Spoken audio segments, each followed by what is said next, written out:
Good morning to everybody in North America and Canada, the U.S. Good afternoon to those of you in Europe. I know that Asia, the bulk of my network is in Asia. And I know you're kind of sleeping now, so you can catch this on the replay, which will be available immediately after. But thank you for tuning in to the Packard Network Live today. I have a very special guest, and we're going to talk about a very important topic that exists in today's workplace and in life in general as well. So it's not just in the workplace. And as I said in the announcement, that COVID has had implications far beyond the immediate health impact and the tragic health impact in many cases. And I'm very sorry. And I have friends and family that have been lost as a result of COVID.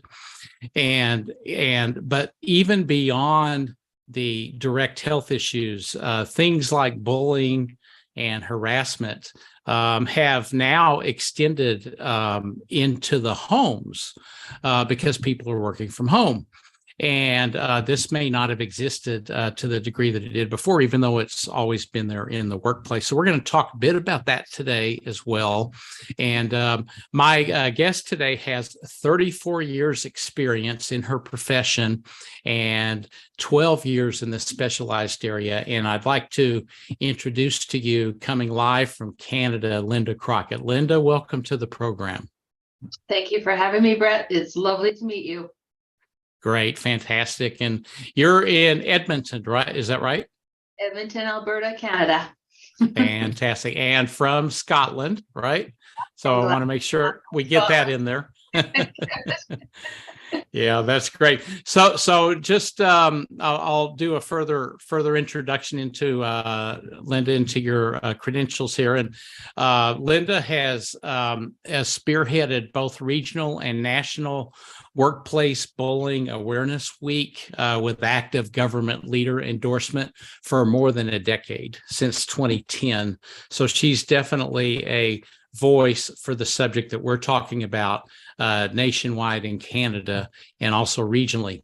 And she's won awards from the Government of Alberta, the University of Calgary for her specialized services.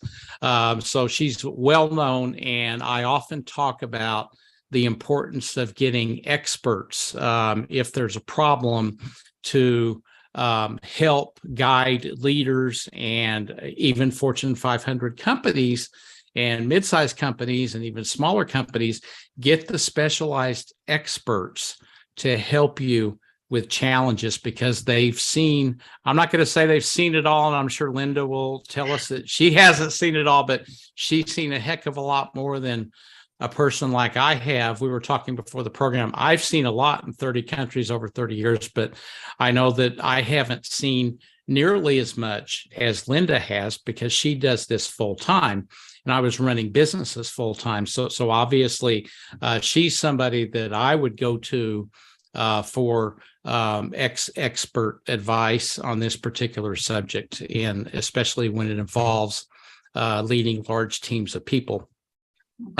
She offers a wide range of services. We're going to talk about what she does, and I'm really excited to talk about all of the aspects of Linda's services. But the one that I'm really enthusiastic about is she has a clinic for complainants, witnesses, and respondents, and also focuses on recovery or repair. I think you call it, Linda, right? So I'd like to really talk about that, because I haven't seen this repair aspect together. I meet a lot of people that do work in this space as well, and they work to attack root causes, and they work to do training, et cetera. But the actual repair is something I'm interested in talking about as well, because as we all know, a lot of people can suffer from ongoing damage and, from these incidents, and that needs to be addressed. So it's great to know that there's some support out there as well. And I think that we're going to kind of get into that. We're going to get into what is unacceptable behavior, and just a broad array. So for those of you on LinkedIn, I encourage all of you to engage with us in the chat. Please let me know where you're from. It'll be great to I'll call you out, and also please feel free to tee up any questions for Linda and or myself, and we will get to those. And those of you watching on the replay, please understand that we will also address you even in the non-live setting as well. So Linda and I are quite active, and we don't shut down right after this is over. So anyway, please let me know where you're from, and I will kind of periodically dip in and out of the LinkedIn chat as we go as well. Also like to acknowledge those of you that are on YouTube as well. We're streaming to both platforms right now live. So thank you for your time and your investment here as well. So with that, Linda, I'm going to take a sip of water and welcome you to the program. And if I missed anything that about your credentials, this is your opportunity to kind of fill in the gap. I often do that. Okay, well, my first profession is social work. So for 22 years, I was a social worker. And when I hit rock bottom going through an episode of workplace bullying and ended up with PTSD myself, physically ill and mentally ill, and really at the edge, standing on the edge of that bridge ready to jump, I realized that there was a definite need for this service. And I needed to do my recovery, and I needed to get more training. So I went and I did my master's degree in this area, and went out to the United States and got certified by Dr. Gary Namey in the Workplace Bullying Institute in his training. I still felt that wasn't enough. I needed to become a trauma therapist, and I needed to specialize in this area. And I chose that because I couldn't find any help. Therapists were actually making me feel worse, because they didn't understand how to treat this injury. It was not talked about in 2010. There was no training in 2010. There was no legislation in 2010. There was no one, I should say 2008, when I went through it.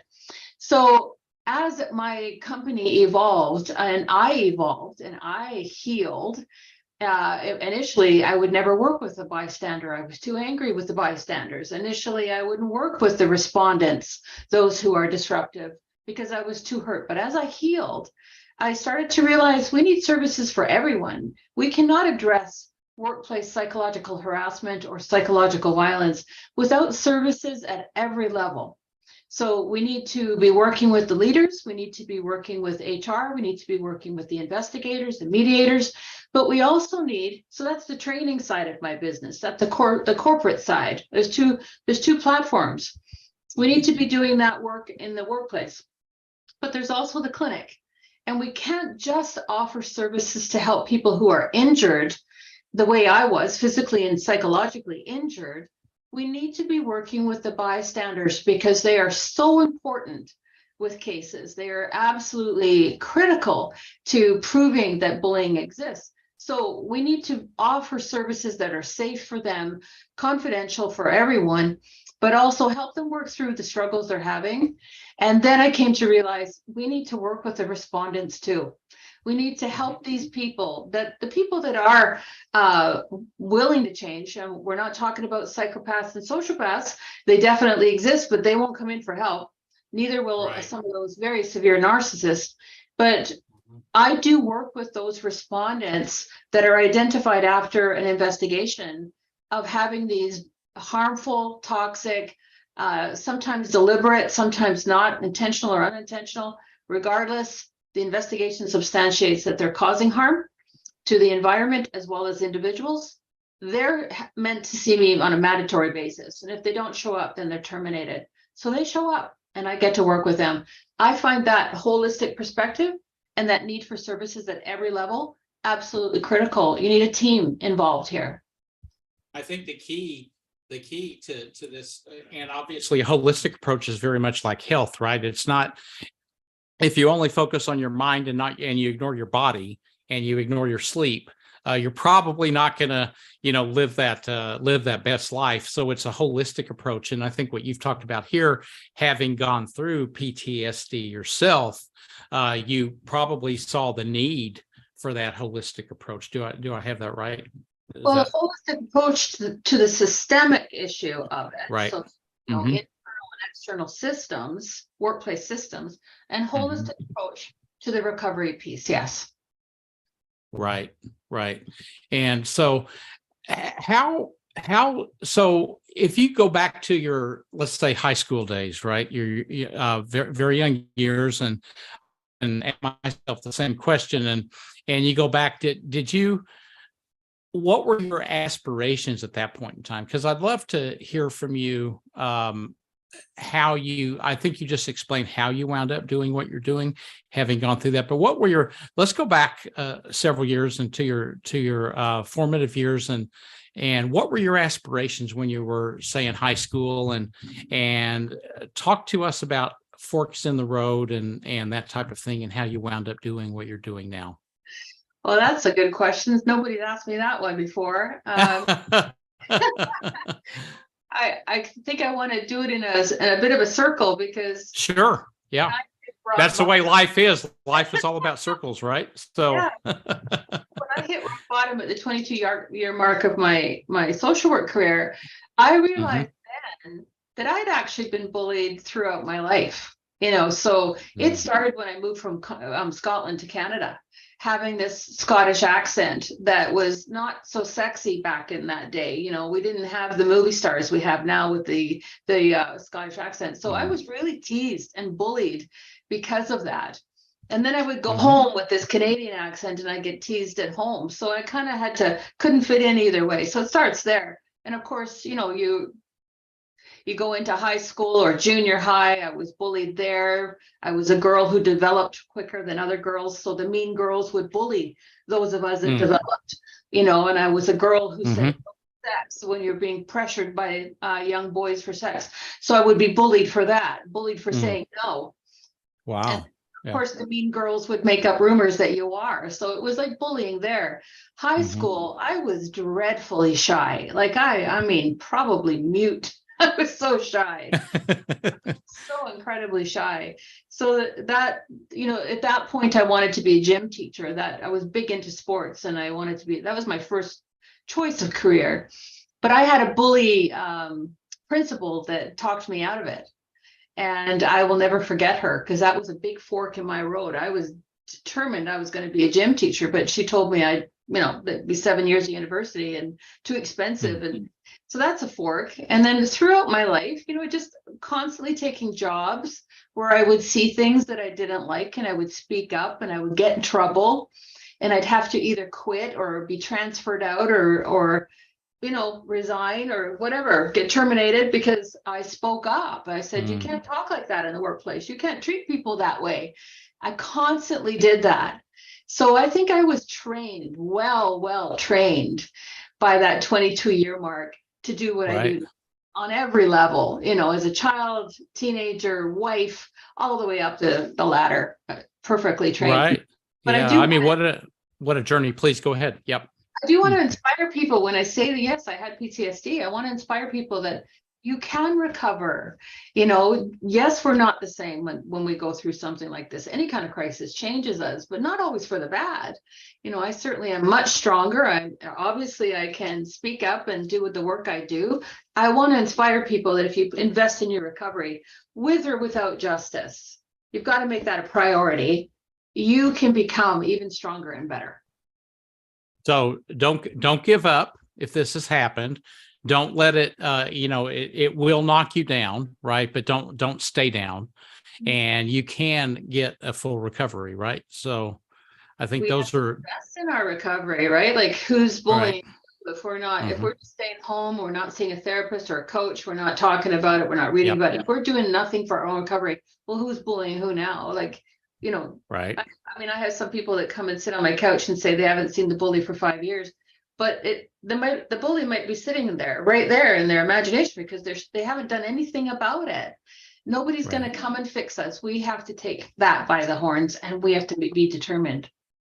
So Right. what I hear you saying, take responsibility for seeking the right help, and then you can recover. Is that the basic message? Absolutely. Right. Yes. Yeah, I think that's great. Annette Stewart has joined us here, and Annette says you're very inspiring, Linda. So first comment of the day. Thank you, Annette, for that. I agree with you as well. I met Linda and I met here on LinkedIn just through, I don't know, algorithm posts. And she has the most amazing posts. And maybe we could talk about this in a minute, Linda, that there's stories, full stories that are there. And they can involve private sector, public sector, personal individuals, corporate environments. And so they're a full story in a post as to what happens. And sometimes there's a detailed article about it where the media has picked up on it.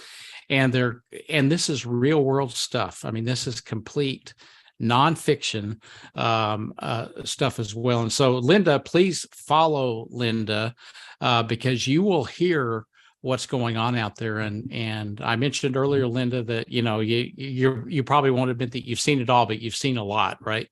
Oh, I've seen a lot. Nothing shocks me anymore. Some things still bring me to tears, but nothing shocks me anymore. I think more people are talking about it now. More cases are getting exposed now. But my Right. post, my tagline is all voices will be heard. And so I try to find a way that all voices be heard. The leadership voice, the target's voice, the bystander's voice, the family member's voice of the target, the perpetrator or the respondent's voice. I just try to give a voice to all aspects. And really, my posts are led by my own clients. They inspire me to, oh, that needs to be heard. Oh, that needs to be heard. We've got to get that out there because millions will be seeing that. And maybe we're going to save a life today. And I do get emails that say, if I hadn't seen that post, I was ready to take my life. So I know Wow. somewhere out there, somebody's going to get help. I can't imagine how many hear it or see it, but as long as one gets it, fantastic. Right. And that's what our goal here is today, is to get this word out there, and not just as topic, but also the fact that something can be done and all voices can be heard. Right. And Linda is a great, she does this for a living. So I think that's good. Linda, just before we get deeper into this topic, back to you and your personal journey, those different forks in the road that you talked about earlier, how did you maintain your confidence to just keep going? Because you did keep going. You talked about that, and you were bullied throughout basically your entire adult life, right? For various reasons. How did you keep your confidence to get going? Because a lot of people, when this happens, as you know, they stop and they don't. So how did you, because you didn't have a Linda in your life that you were, going to for professional support during this, I assume. And how did you keep going? I believed in it so much, but I have to say that there's a couple of things that kept me going. First, and that got me out of my shyness too, by the way. I used to be terrified about speaking, and a couple of things that drove me. First of all, I have children and grandchildren, and a lot of them have been bullied in the schools, and I want to make sure that they're not going to go to work and suffer what I suffered. I want to inspire the change for them. So, and I want everybody to think about that. Your loved ones, your children, your grandchildren, we have to make a difference for them. It's terrible, absolutely horrifying to know that the youngest child that's committed suicide due to bullying is 8 years old. That terrifies me, haunts me. And right through to seniors in facilities, those every age in between. And that's increasing, by the way. So we have to change that. That drives me. The love of my children will make me probably jump off. I'm terrified of heights, but I'll do the zip line if it means it helps my kids. And secondly, I worried about people who didn't have the education that I had because I almost didn't make it. Or what about people who don't speak English as a first language? I almost didn't make it. How are they going to make it? And that drives me. And then all the cases that I've worked with, the thousands that I've heard, the stories, the I mean, that inspires me and keeps me going. Absolutely. But I have to tell you, I have had a lot of blood, sweat, and tears doing this job. It hasn't always been easy. I've had my slumps too. I still get bullied in the job that I do today. And sometimes they get in there and they hurt me pretty bad. But I bounce back faster. You know, it might take a few hours or a few days. It doesn't derail me anymore. But as long as we are going to have insecure people on this planet, we're always going to be at risk. Any one of us is going to be at risk of being bullied. Right. Yeah, and I think that's important. And it's clear to me that you're resilient. I think you've already given us several examples of throughout your own, like your personal life, right? Without getting into cases about others, that you've been able to exhibit resiliency. It's not the type of thing that you just are resilient with the snap of a finger. You go through life experiences, and some are quite difficult. Linda, you mentioned something just a moment ago that's intriguing to me. You said that it's getting worse. I think you talked about it's deteriorating. Why is that? And I mean, for goodness sakes, it's 2022. There's a lot of talk, a lot of attention on this subject. Maybe that's all that it is talk. But why do you think this is getting worse? I have a couple of theories on that one.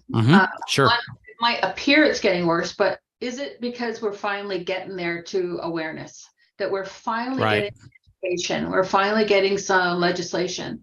You know, in the past, nothing was bullying. You know, the pendulum swung all the way to the left. It's never bullying. And now I think the pendulum is swinging all the way to the right. And we're at bullying, and we're misusing the word bullying. And, you know, if you're not training your staff and you as leaders are not getting trained, we might be misusing this word, and we have to stop that, and we have to get in-depth trauma-informed training on it so that we can get that pendulum to swing here again. That would be the new norm, right? So education, social media, exposure is happening out there with large organizations, huge hefty fines, and cases are getting exposed. So I think with more people coming forward, it appears it's worse. But also, I think that the tactics are getting worse because, you know, our intellectual, you know, our skill sets are getting better at covering it up, and the tactics. I think the Me Too movement opened up the door. I think exposure is opening up another door. More people coming forward is opening up a door. But I also think the pandemic really changed the movement, changed the energy out there. I honestly thought I was going to get a break. I was awful naive. I thought my business would slow down a little bit and I'd get a bit of a rest. I can promise you it quadrupled. My work quadrupled. Wow. Never not stopped. My normal every year before pandemic was exactly the same. I knew when my slow period would be, when I could revive and get ready for the reset of September. Well, it has not stopped. It has never stopped. And I think that's because a lot of things right there. We found new ways to bully, you know, whether you were home or whether you're in the office, we found new ways we found new ways to terrify people in their safe places of home. People who used to bully now found new techniques. People who didn't used to bully are now bullying, because all the risk factors of bullying were quadrupled with the pandemic. You know, high pressure, low staff, low resources, resentments, unresolved staffing issues, exclusion, ostracism, isolation, all that stuff quadrupled too. So those who were not bullies are now bullying. Those toxic cliques are even more toxic, or new toxic cliques developed. And, you know, more resources were needed. And I also think people took time to sit back and start to reevaluate, was this high stress, you know, 80 hours a week, was it worth it? And people are doing a reset on their priorities, you know, and seeing what's happening out there and coming forward. Are you seeing differences this question would be pre-pandemic versus post-pandemic now, in different generations, or is it the same across all generations? I wish I'd collected statistics and had time to do that. No, that's fine. Just anecdotal, I think, is fine. And not to answer that properly, but I don't. But I do see a difference now that we're post-pandemic, with the return to work anxiety, the return to work resentments, the turn to work discomfort, fears, lack of skills on how to address that, help people transition back to work. I do see a whole lot of change with that. People that used to work from home that wanted to work in the office, or people that used to work in the office that wanted to work from home, those resentments, some of those expectations are unrealistic. Some of them are absolutely bang on, but the leaders don't know how to deal with it. So there's a whole mix of answers here, right? Right. Yeah. I mean, there's a lot of it out there, and I think everybody knows about something going on in this part of the world called the Great Resignation, very much related to what we're talking about. And there's some other things as well. But people, in summary, my view anyway, is that people are just fed up with a profits before people type of culture that really became popular in the 1970s, when shareholder value, was center plate, and then it just compounded more in the 80s and 90s, and even through today, is that it's a profits before people, except for those companies that have realized what the conclusion I came to after working 30 years in different parts of the world, which is that if you put people before profits, your profits are actually healthier long term. In the short term, they may not be, but this is very much the minority, Linda, just in terms of the methodology, because it is very much a profits before people type of culture. That's my take. Do you have but I'm coming. That's my take. It doesn't mean that it's the right take. And what's your view on that? Oh, my take is the same as yours. I remember back in the 1999-ish, going like the government where I was working, it was do more with less, do more with less, and here we are. Right, productivity. Doing more with less, right? The stress levels are higher and higher and higher, and it's never enough. And we kind of get lost in that. I got to save my job. I got to keep my job. It's competition. I'm scared of losing my job. And we get lost, and we just keep doing more and giving more. And I think this pandemic has helped people see, holy crap, look what I just did to my body. Was this worth it? I haven't been able to live. I haven't been able to enjoy it. What am I doing this for? And yeah, I think that today we see some great employers out there that have realized if I treat my employees right, they'll do more for me. Like they're learning the opposite, but not enough of them. Not enough. Not enough of them, and that'll take a while to change, because it's systemic problems, as you know. I don't need to tell you this. I'm saying this for the benefit of some of the viewers. They take a while. So for those of you that know that these are systemic issues, they are. And they do take a long time to change. I mean, Linda and I are talking about 1970s, 1980. These things can take decades to change. And the pandemic, one of the silver linings of the pandemic's impact, there's no silver lining for the pandemic's impact on people, but the other impacts, it could be a catalyst for finally starting to address some of these issues. I don't know the outcome of that. I hope that that's the case, because it's going to require an earthquake to change a lot of this, right? Oh, yeah. I think the first wave of that earthquake hit with the pandemic. You're absolutely right. It has been a catalyst, and change is happening. And as you mentioned in the beginning, you talked about the Workplace Bullying Awareness Week, which has now gone international. And in the last 3 or 4 years, I've seen a massive change, because, as you know, up to 14 countries have joined us. So that means 14 countries is now change. So this movement is like a tidal wave. It's not changing. We can't get rid of it now. It's happening. So for any leaders who are listening who are not on board with this change, I'm going to ask you, which side of the change do you want to be remembered for? Right. Because you are going to be remembered as being part of the change, or being the one who's been toxic.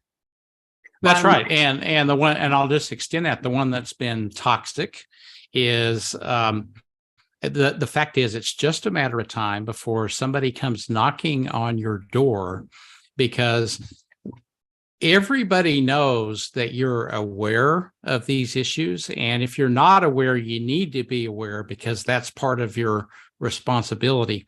But if you're aware of these issues going on underneath you with your teams, and you don't address the root cause of it, okay, someone's going to come for you because you're complicit in the actual bad behavior, even though you're not directly doing it. Okay, but you have somebody on your team that's bullying other members of the team. You're complicit, and maybe that hasn't happened to you yet. Maybe you're letting people get away with it, but that day is coming. So it's not too late to be part of the change, which is what Linda's saying as well. So just wanted to emphasize that point, because leadership, you hear a lot of people say, we don't tolerate this, we don't tolerate that. Well, I'm taking it a step further and saying that, hey, if you are tolerating it, even unconsciously, okay, you're complicit in the act. Yeah. I want to speak to that, because a couple of employers say to me, oh, so I'm responsible for all my employees' psychological safety. How could I possibly, protect all my employees? Well, don't use that as an excuse not to get training. Take the training. And a 1 hour webinar, tick the box, is an insult actually to your employees.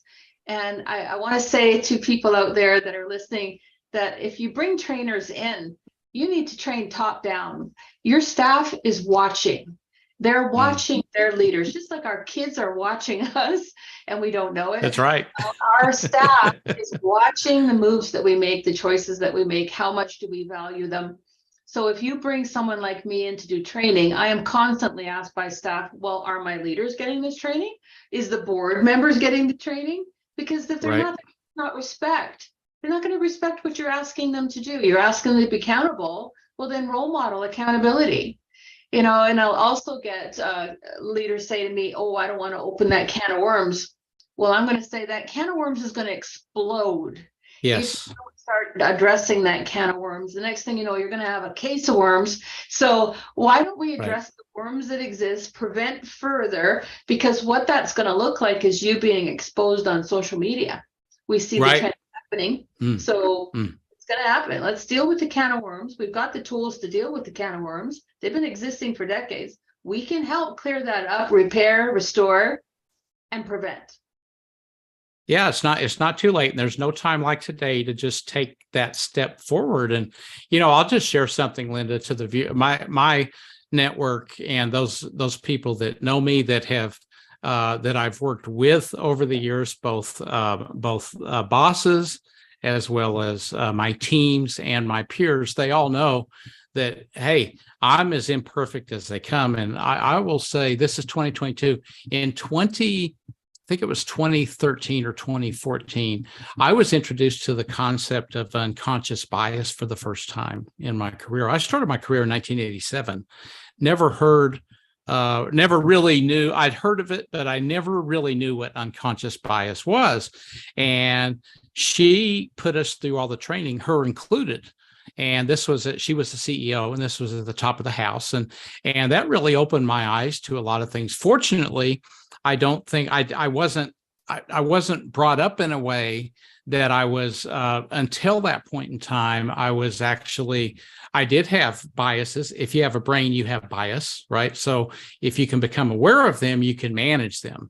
So, but it does start at the top. And that's the message that Linda's stating here. And my boss did this for us at the time, and in 2013 or 14, and I remember it was in Melbourne, Australia, and we all went through a 3 or 4 hour session on unconscious bias, and it was very telling what we went through. So you have to take that step. And look, if you're a leader inside of a Fortune 500 company, and don't wait for HR to come along and do what we're talking about, take the initiative. You can reach out to Linda, for example, and she can point you in the right direction. She's in Canada, but if there's something, she's connected, I'm connected. Reach out on the platform and get your own team in order, because you will be rewarded for that over time, and you won't get caught up during the cleanup.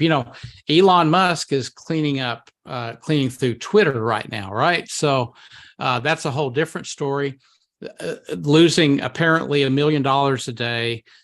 You don't want to be, I'm only bringing up Twitter because someday this topic of bullying, harassment in the workplace, there will be an Elon coming through cleaning it all up. And you're seeing what a cleanup can be like. So you can, again, as Linda said, you can either be part of the solution, or you're going to be you're going to be on the floor getting mopped up, basically, right? Yeah. I don't know if that was the best example, but anyway, it just popped into my head. It's appropriate for today and all of what's in the news, right? And I love your directness. Yeah.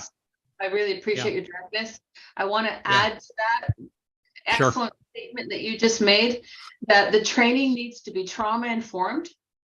And, don't reinvent the wheel and make up your own training. Bring somebody in who is trauma informed, who understands the psychological hazards and the psychological injuries, not only for the targets and the bystanders, but also for the respondents, the people that are causing the harm.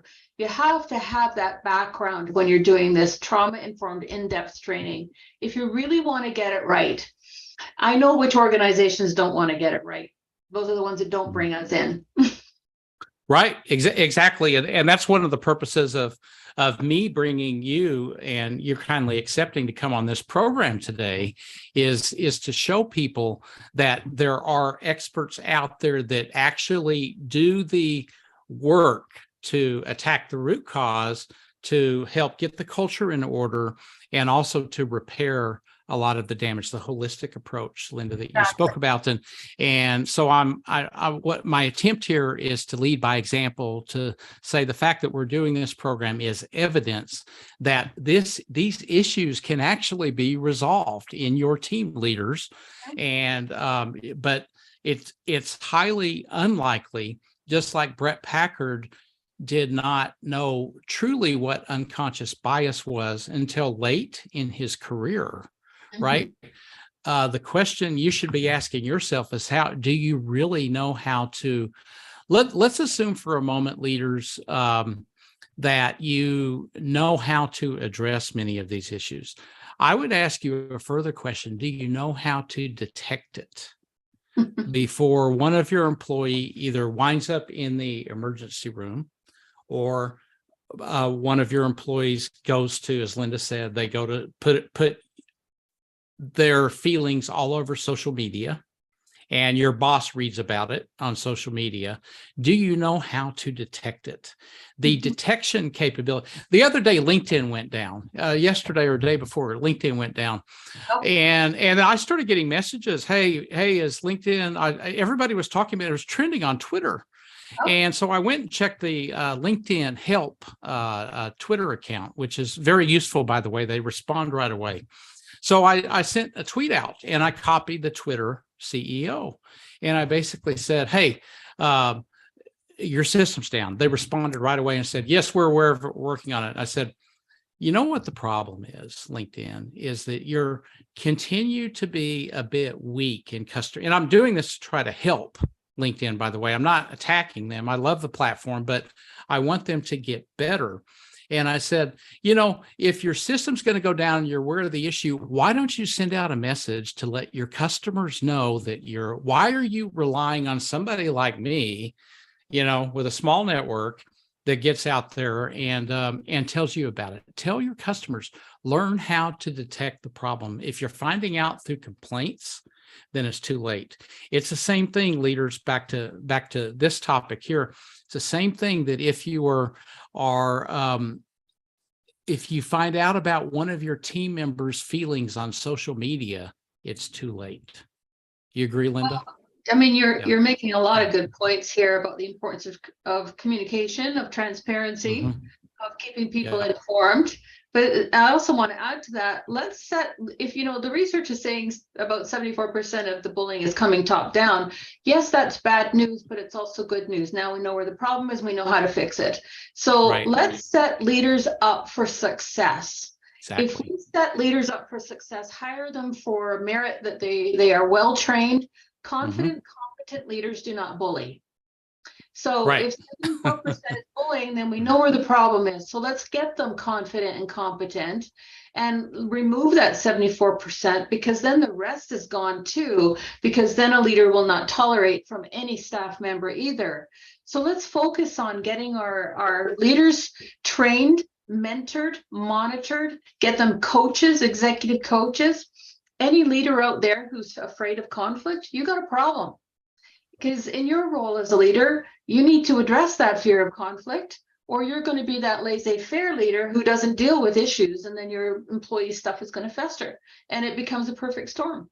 So, do some self-assessment on what is your leadership style, what is your conflict management style, because I bet you most leaders don't know what their leadership style is. Well, there's a problem right there.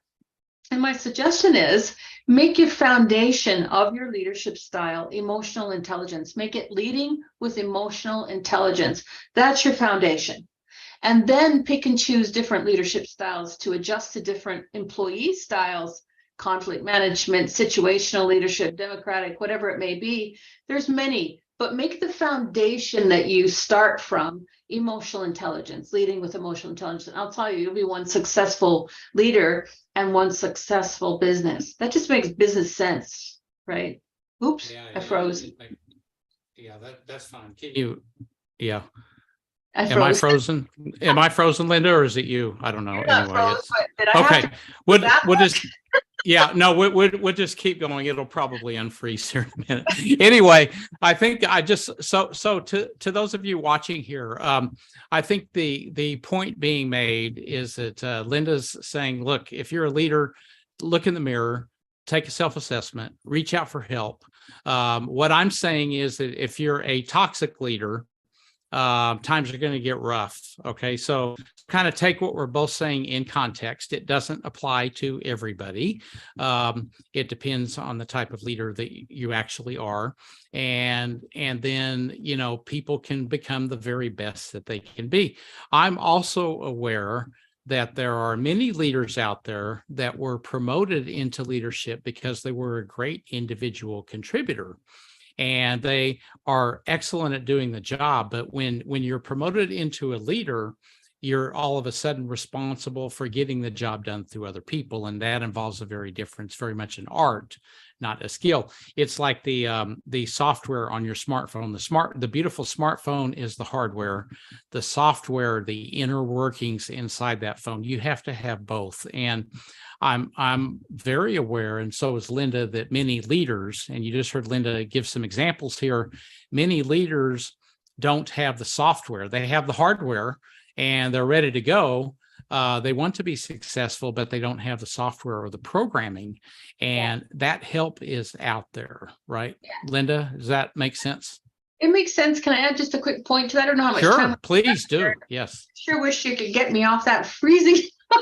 Well, anyway, keep talking. We'll keep going here. Yep. Okay. Yep. One of the things that I want to say out there is, I do a platform called On the Record, and somebody gave me a great idea yesterday. I'm going to put 4 people on there, 4 leaders that are great leaders, because I want them to talk about what is a great leader. But I also want to mention that the type of people that are sent to me after an investigation, and we work together, they are great. They're awful, nasty behaviors that they're doing and awful, nasty things they're doing to other people. Absolutely. But it's a real privilege for me to work with them, because I learned so much. What makes you a bully? What makes you somebody who wants to hurt other people? I get to learn great stuff from that.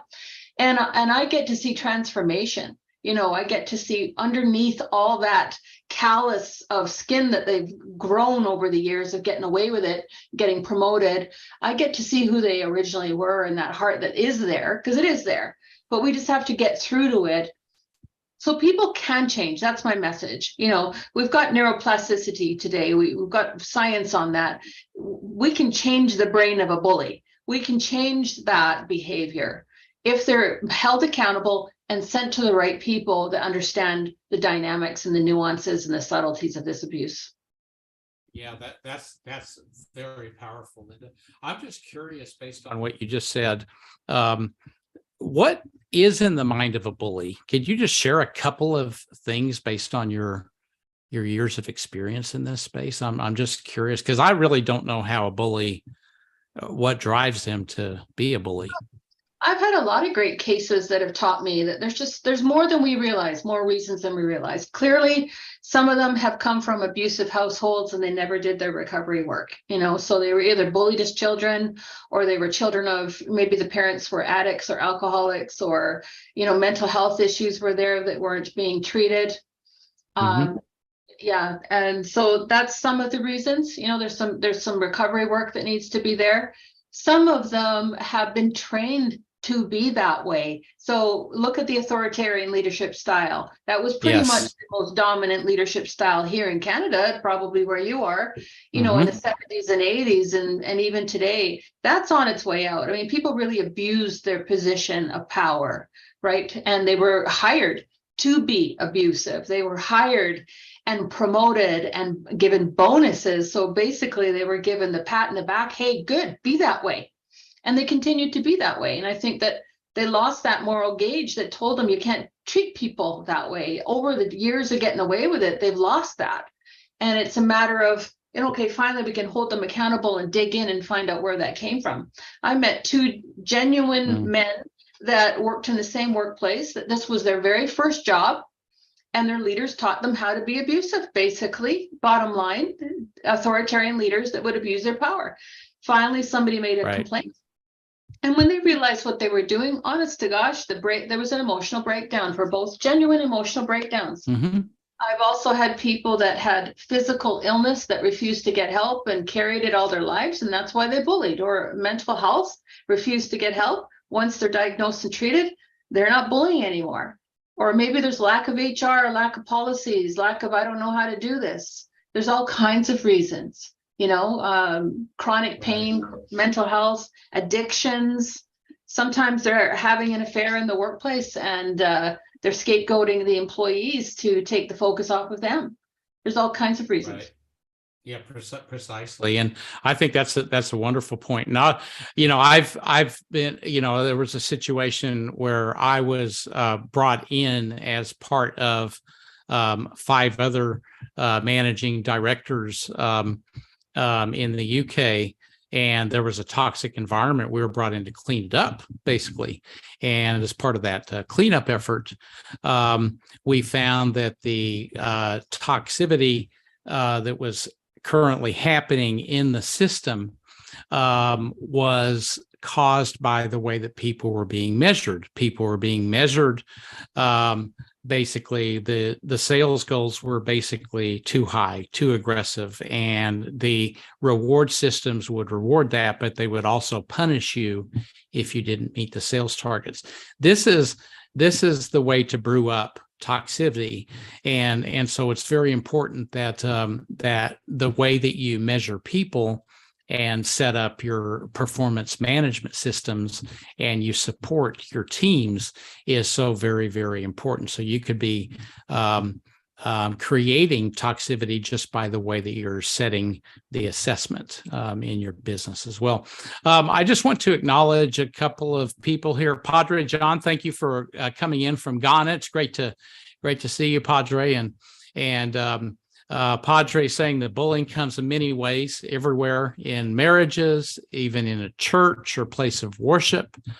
For Padre, it should start from our homes and teaching kids about it. That's a very important topic as well, and how bad bullying is for them to grow with it as well. Linda, you're back and you're unfrozen. So I kind of kept going during that time. Thank you for coming back in.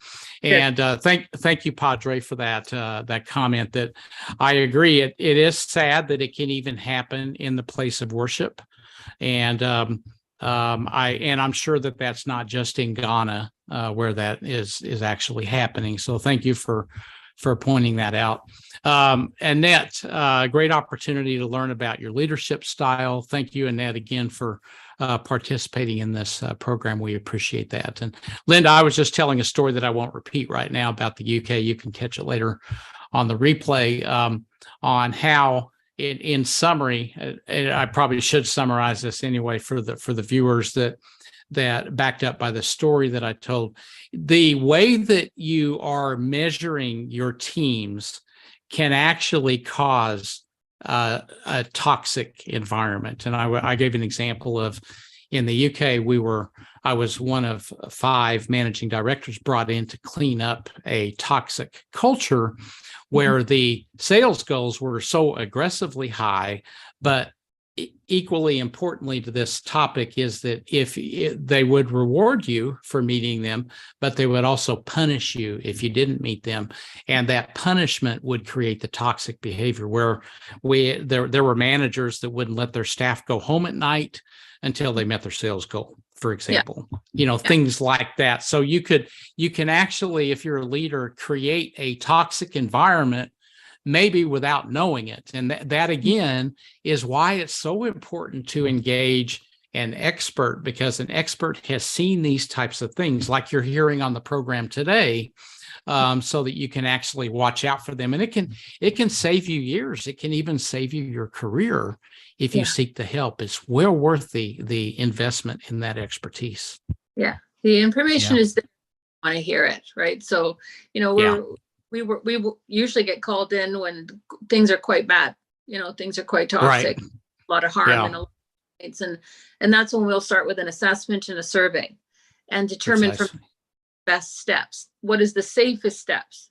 Depending on levels of injuries, you don't want to just come in and start training when people are injured, because you're going to be triggering stuff all over the place. So you might want to work with that injured person first. So if anything, leaders should be calling us just for a consultation to determine what is the best next steps. It doesn't always have to be an investigation. Sometimes there's other alternatives that employers are just not aware of. So. Right. That's a great point. As we've got about 10 minutes left, Linda, on this, could you tell us just briefly a bit more detail about the Canadian Institute of Workplace Bullying Resources? And again, amazing thing, I think you've kind of got a 4-pronged approach to this as well. Maybe you could just talk a bit more specifically, because I really want to convince those that are watching this that there's a lot of detail and substance that goes into the work that you do that generates amazing results and outcomes. So over to you on this. Well, what I can talk about is what's different in my approach. Yes. There's people who do my work, many people that call on. And when I do get callers, I emphasize that my style is to focus on the human experience of this. It's not just a corporate lens that I look through. It's not just policies and procedures that I look through. Absolutely, that's important and included, but it's a human experience. It's very much like domestic violence and sexual assault, where we did the same mistake and we were putting people who are harmed in the closet and putting a lot of blame and shame on them and silencing them with shame. Very much similar to that. So I do offer a voice to all sides of this. And I do offer solutions to all sides of this. And so my perspective comes from that trauma-informed social worker, trauma therapist background. So you'll get something different there. So what makes it different is I offer services to every level. And if there's something that's not been developed and it's needed, I'll develop it. So if you really want to make the difference, then you really want to have somebody with the options that we offer. And we also collaborate with people around the world. I'm building an international network so that we can help somebody in the UK, we can help somebody in Australia or New Zealand or Malaysia. This Workplace Bullying Awareness Week, we focused on New Zealand and some tragedies that are happening in New Zealand. Next year, we plan to focus on Malaysia, because Malaysia is really needing a lot of attention right now in this issue. Wherever there's needed help, we will focus it. So all voices will be heard, but so will all countries. Right, absolutely. And I think what we just also heard from you underpinning what you talked about is this is a global issue. This is not a Canada, U.S. issue. You've got Malaysia. I spent a lot of time in Malaysia myself, that being one of the 30 countries, and it's an awesome country with awesome people. These issues exist in one form or another in every country that I've worked in. Some show it more than others. Others, it's more of a silent killer. in nature, and it's so deeply embedded into the culture that it requires a lot of expertise to kind of, detect that it's there. Again, I get back to that detection, and that's important, and that's a rarity. I gave the example of LinkedIn being down. It's the same in this as well. You become an expert when you learn how to detect these issues before they hit the public domain, right, Linda? Yeah. Well, people need Yeah. the language. A lot of people have the misconception that this is the same as childhood bullying, and it's not. It's far more sophisticated than childhood bullying. So they need the language. They need to understand the nuances, the subtleties, the psychological components to this. So there's many layers. There's many complexities.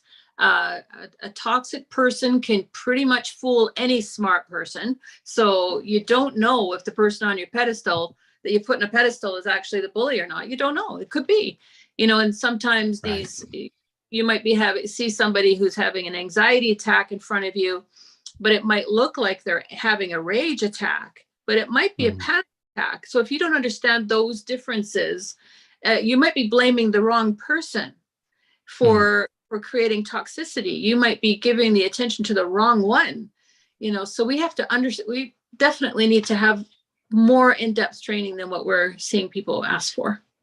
Right. Do you find that a lot of people, Linda, suffer in silence?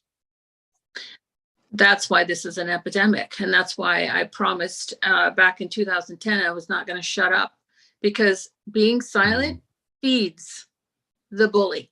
And I don't want to feed the bully. That's what they want from us. They want silence. They want isolation. They want shame.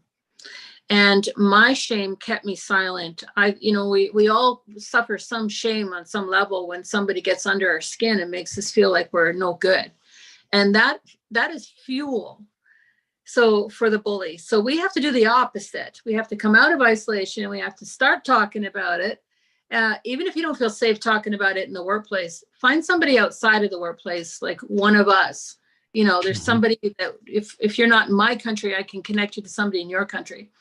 But find someone to talk to just for a sanity check. Start there, just for a sanity check, because silence is feeding the toxicity. It's another virus, right?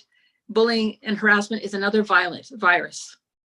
That's a great frame to put around that. And it's an epidemic, as you mentioned. And so again, the message out there, I'm sure some of you watching this may have either suffered in silence or are suffering in silence from this very topic. And so don't do that. Today is the day to stop that, and start by reaching out to somebody. Reach out to Linda, reach out to me. If you reach out to me, I'll probably put you in touch with Linda. So just, but let's reach out and stop being silent today, not next week, not next month. Just do it today. Okay. And because you're probably going to compound the problem and the feeling, because these people want to keep you suppressed, and that satisfies their objective. So you don't want to do that. I want to say you and I both understand that that's not easy. We will say that to people out there. It's not easy. So there are many ways in which you can create change, many ways in which you can contribute to change. It doesn't mean jump right in there and expose everything. You can take a step that is safe for you. You just might not know what that is, so you have to talk to one of us. Right. That's a great point, actually. We didn't talk a lot about safety here after you've reported an issue. And I think that, but that rest assured, that is embedded in all of the work that Linda does, where this is not a radical approach. So if you speak up, okay, and you speak up through the right channels, then go to the experts. Then they will carefully and professionally advise you and help handle this in a manner that is not going to create a bunch of fire alarms today or tomorrow, right? Because they know that the root cause of this needs to be addressed in a certain way. Every case is unique. Yeah. Because every person involved needs to be heard, and they need to be respected for where they're at. So if they don't want to file a complaint, we can work with that, and we can still support them and stabilize their symptoms, stabilize their safety, and help them get to a place of more clarity and confidence back. And maybe their mind will change, or, we just have to accept where they are at and develop, I call it a strategy, a customized strategy for each person that meets them where they're at. Absolutely. I think that's fantastic. So, Linda, what's the best way for people to reach out to you for more? Well, they can email me. It's pretty quick and easy. It's psychological safety first, all one word, no spaces, nothing. Psychological safety first @gmail.com. Mm-hmm. Or if you're willing to post my website address up there, that would be great as well. Yeah, we'll do that. I'll repost this conversation with the replay over the weekend, and we'll include all of this stuff in there as well. So Linda, any final words of wisdom for those watching? You're not alone. Whether you're a leader struggling, whether you are a target who's struggling, whether you're a bystander, whether you're someone who's, am I a bully? Or, I've been accused wrongfully and it's harmed me as well. We're here for you, investigators that want the training, first responding professionals that want this training. We're here. There's services, there's help, there's support available. No one has to go through this alone. Fantastic. And Linda, thank you. And I'd just like to add on to that whether you're a leader, an individual, whether you're not working and you're being bullied, there is hope. And the worst thing that you can do is to remain silent and do nothing. I think that's how I would kind of summarize very top line this conversation, and seek the professionals, because they've seen this. They can save you years of trial and error on this as well, and get you on with the right type of treatment and repair work. You can get back on track as though it never happened. Okay, you can do a full recovery from this, but you have to seek the right help in order to do that. So Linda, thank you for that. Well, I have a feeling you and I could talk about this topic all day long. We're very passionate about culture. I think that's definitely something that and this topic that it warrants the attention of everybody, including those that are victims. They have to take responsibility and ownership for the issue as well, and things can get better once they do that. But also for the leaders that are kind of abusing the system and abusing other people, I'm hoping that it's not too late for you to change either, but that's your choice. And it's definitely something that either you choose to get on board for this now, or the time will come when what Elon is doing with Twitter may happen on the topic of harassment and bullying and complicit support of these types of issues in the workplace. So I'd like to thank all of you for joining. I'll conclude with Padre John says, please greet Linda from me. She's a great lady, which I completely agree with, Padre. Thank you again for taking the time to tune in all the way from Ghana. And thank you for those of you that caught us live, and for many more of you that will see this on the replay over the weekend. I appreciate that very much. And Linda, thanks very much. And I'm sure we'll have you back here again, given that this is not an emerging topic. It's there and it's real, and it requires a lot of attention. So I think that I and my platform fully support the work that you're doing. So keep up the great job. Thank you so much, Brett. It's been a pleasure. Fantastic.